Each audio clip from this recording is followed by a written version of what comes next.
Hey guys, and welcome to the new episode of Diabetic 365. And today we have a very special guest, Kim from Texting My Pancreas, and she's also a founder of You Can Do This project, a very familiar face in the diabetic community.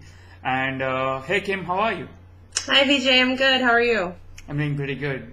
So to get started, tell us your story. I know many people know your You Can Do This project. You explained them the whole story, but so can you please explain the whole story? When were you first diagnosed, and at what age? What were your experiences as a kid, and all that stuff?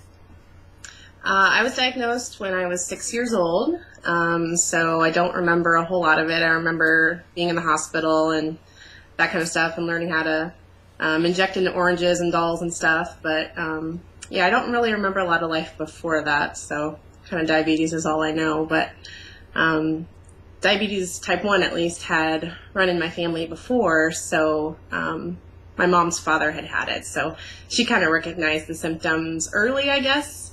I know some people kind of, get really far down the line with really high numbers and go into DK. And for me, that wasn't my experience. But yeah, so she kind of already knew what was in store. So I guess lucky that way. I don't know.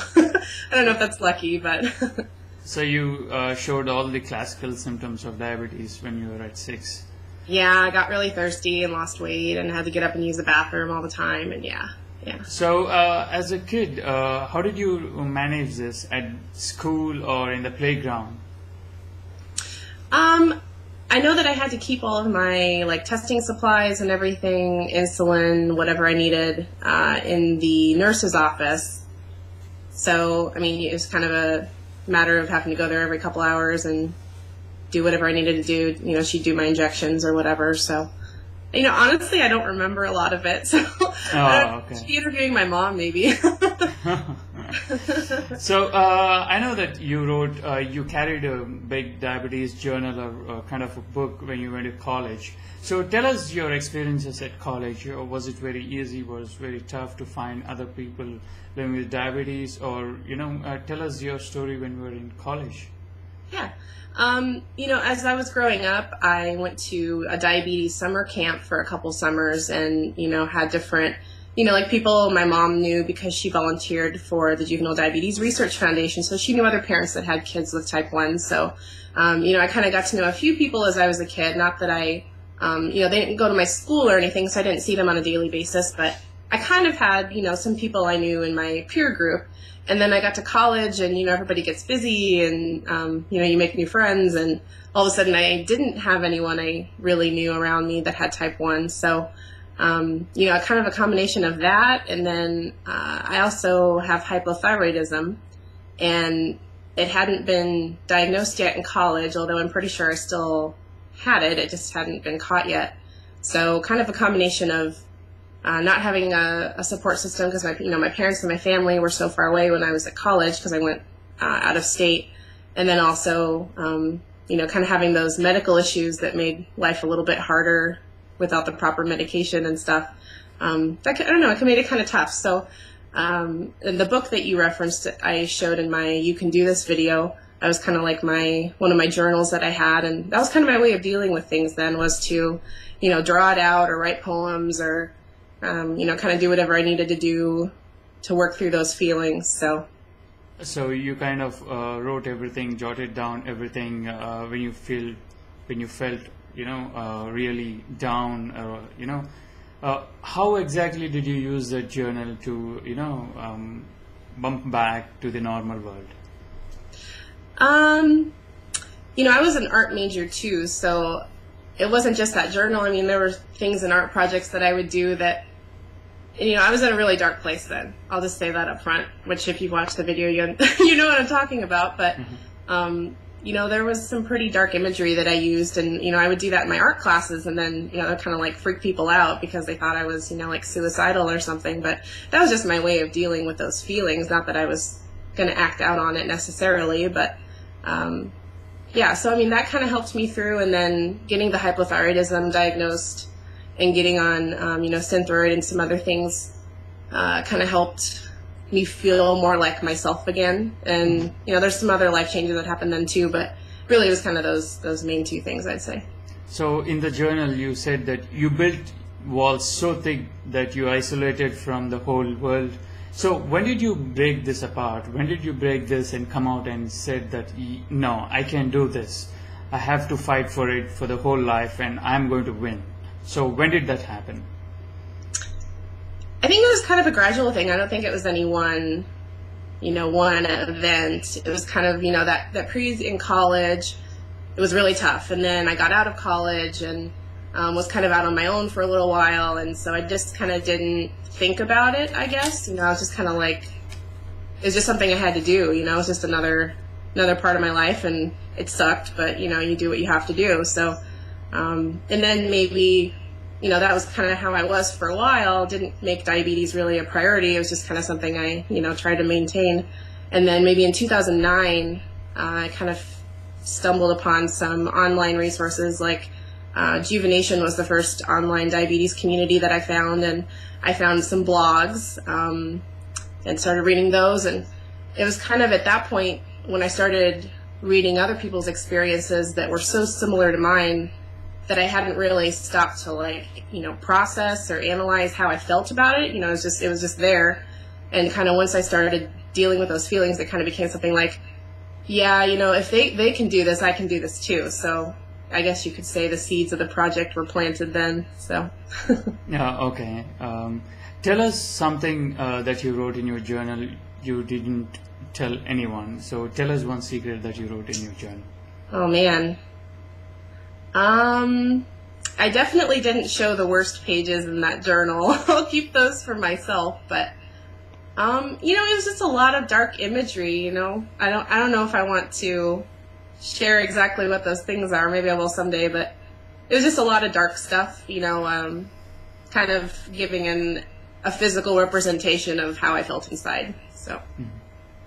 So later, after your college, you had to find your life partner and all that stuff. So how difficult or easy was it for you to find a life partner having diabetes? I think everybody's journey is a little different. I don't know if it was like hard or easy, but I guess, the guys that I dated before I met my husband, diabetes wasn't really something that was like a focus, I guess. It wasn't something I talked about a lot, so I guess that's why they didn't talk about it a lot. But, when I met Aaron, my husband, I don't know, it was just so cool because he seemed to totally understand that, if I need to take 15 minutes, to drink a juice box or whatever, that's fine. He'll go get it for me. And he's just super supportive. And so that was kind of one of the ways I knew he was the one, I guess you would say. Oh, okay. So did you disclose him immediately when you were dating, or you took some time? I think I did because I was doing multiple daily injections at that point. I'm on a pump now. But at that time, I'm sure I would have had to, take a shot at the table or go to the bathroom or excuse myself or something. So I'm pretty sure I told him on the first date, but maybe I didn't. I'll have to ask him. I don't know. That's a good question. Okay. So coming to the, you said you were using a pump. Tell us some of the pros and cons of using a insulin pump, and also, if you had any bad experiences or good experiences with it. I think it can be a good tool. It's not for everybody because, it's this thing you have to wear all the time. So, it doesn't work out for everybody. And I know, they're totally expensive. So if you don't have good insurance coverage, whatever. But I think for me, the pluses are that I have a lot more flexibility in terms of not having to necessarily eat extra to cover because, I took my Lantus and that's still working, and, that way I can subtract insulin on the fly, that kind of stuff. I didn't like wearing this pager on a string, at first, because I didn't know where to put it. Like when I started on my pump, which was back in 2005, I didn't, like I said, I didn't really have anyone in my life that had type 1, so I definitely didn't know any other pumpers. And I didn't have the online community yet because I hadn't found it. So I didn't know where other people wore this thing. So it's like, well, I don't really want to wear it out in the open, but I don't know where else to put it. So, but now it's just, I don't know. It's just part of me, I guess. I've gotten used to it, so it doesn't really bother me anymore. So, and I guess the worst thing that's happened with my insulin pump was actually I'm using the Animus Ping now, but I started on the Deltec Cosmo, which they don't make anymore. And my first pump, I had it for 4 years, and then on my wedding day, on the drive from the ceremony to the reception, my insulin pump died.